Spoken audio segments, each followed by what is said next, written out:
Hi, this is Kendall. In today's episode of Thoughts on Leadership, I wanted to discuss ideas. The reality is, ideas are free. How many times have we heard someone talk about the situation that they're in as being hopeless?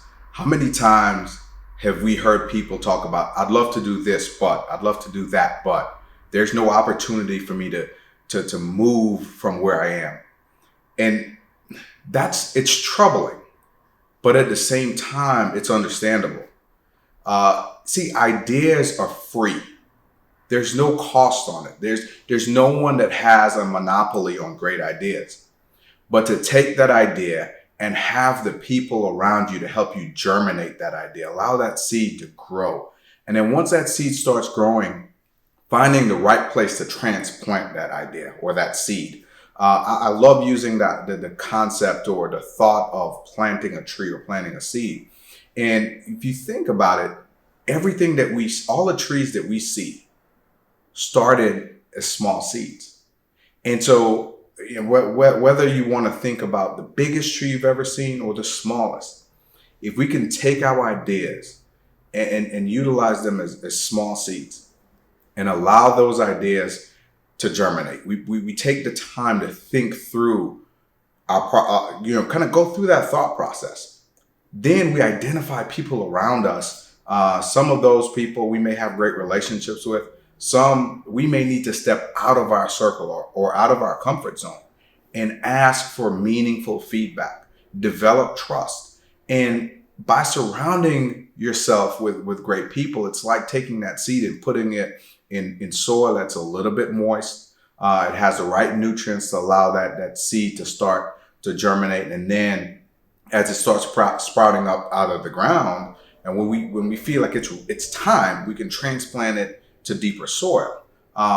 We take the same thing. We do the same thing with ideas. As we surround ourselves with people, as we develop those ideas and start testing them, we can transplant those ideas to a bigger place. Now, ultimately, you can grow that idea and sell it. Okay, that's one way to look at it. The other path may be to take that idea and develop it to a point where you say, it's time for me to execute this idea a little bit differently. Whether that's starting a business or a nonprofit, whatever it is, whatever that idea is, it can be simply an idea to change how you approach each day. Those ideas have value. And the reality is when you find yourself in the midst of adversity, when you find yourself in difficult situations, or if you find yourself being completely hopeless, start thinking. And so many times what we think about and what I like to talk about is that school prepares us to execute on certain things. But while people ask us to think on a regular basis, we don't ever develop, or we don't take the time, and we're not taught to necessarily develop a conscious thought process, or even a subconscious thought process kind of mirrors that conscious thought process in certain ways. So develop ways to think differently, develop processes to think through the ideas that you have, find people that can add value to those ideas. And as you do that, those ideas will grow. And if it's an idea worth spreading, the more people you share that idea with, the more it becomes real, the more that tree grows. And so that is it. In the middle of adversity, think through whatever it is. Take one idea and develop it. And if it ends up being a great idea, if that seed germinates, great. If it's an idea that may not have where the time isn't right for it, then you can put it on the shelf, but you can think through something else.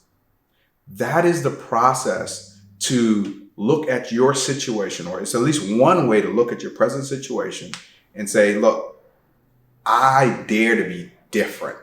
I dare to dream big. I dare to have hope. And I dare to dream. And so when you think about that and you start that process, you can change the trajectory or the arc of your life, the trajectory or arc of your business. And if you can do those things on a consistent basis, if you can not just generate ideas, but work through ideas, you can ultimately end up in a different place tomorrow than you are today.